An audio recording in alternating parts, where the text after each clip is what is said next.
بسم اللہ الرحمن الرحیم۔ بے گناہ لوگوں کو سزائے موت۔ ایک اہم واقعہ جو سب کے لیے سبق آموزہ، اس سے سبق حاصل ہوگا۔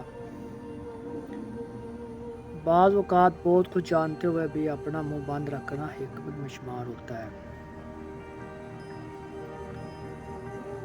ایک بادشاہ نے 3 بے گناہ افراد کو سزائے موت سنا دی۔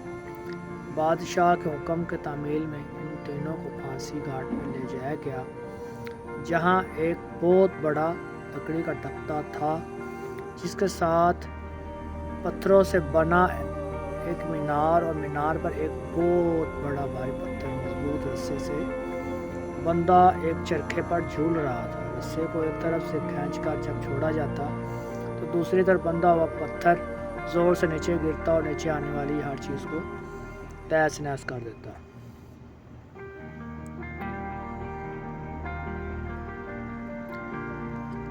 چنانچہ ان تینوں کو اس موت کے تختے کے ساتھ کھڑا کیا گیا۔ ان میں سے ایک عالم، دوسرا وکیل اور تیسرا فلسفی تھا۔ سب سے پہلے عالم کو اس تختے پر عین پتھر گرنے کے مقام پر لٹایا گیا اور اس کی آخری خواہش پوچھی گئی تو عالم کہنے لگا، میرا خدا پر پختہ یقین ہے، وہی موت دے گا اور زندگی بخشے گا، بس اس کے سوا کچھ نہیں کہنا۔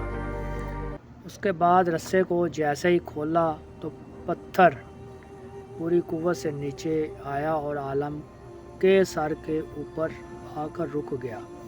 یہ دیکھ کر سب حیران رہ گئے اور عالم کے پختہ یقین کی وجہ سے اس کی جان بچ گئی اور رسہ واپس کھینچ لیا گیا۔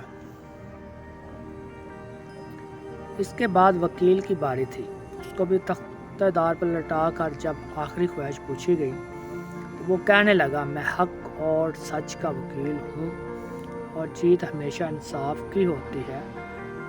میں بے گناہ ہوں اور یہاں بھی میرا رب انصاف کرے گا۔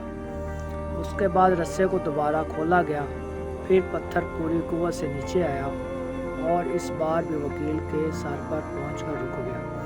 پھانسی دینے والے اس انصاف سے حیران رہ گئے اور وکیل کی جان بھی بچ گئی۔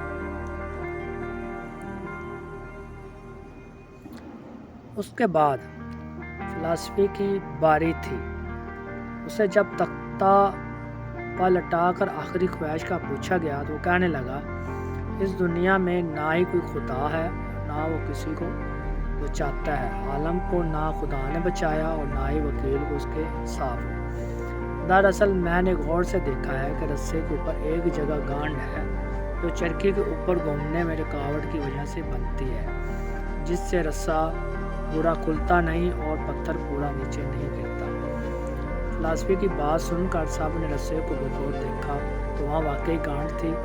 انہوں نے وہ گانٹ کھول کر رسہ آزاد کیا تو پھر پتھر پوری قوت سے نیچے گرا اور فلسفی کا ذہن فتین سر کچل کر رکھ دیا۔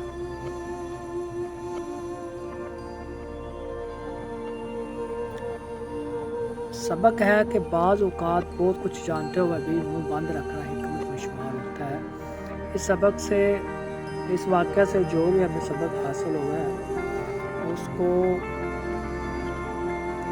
زندگی کے لیے یاد رکھنا ہمارے لیے حکمت ہے اور اس سے فائدہ اٹھاؤ۔ اور ویڈیو اچھی لگے لائک کرو اور شیئر کرو۔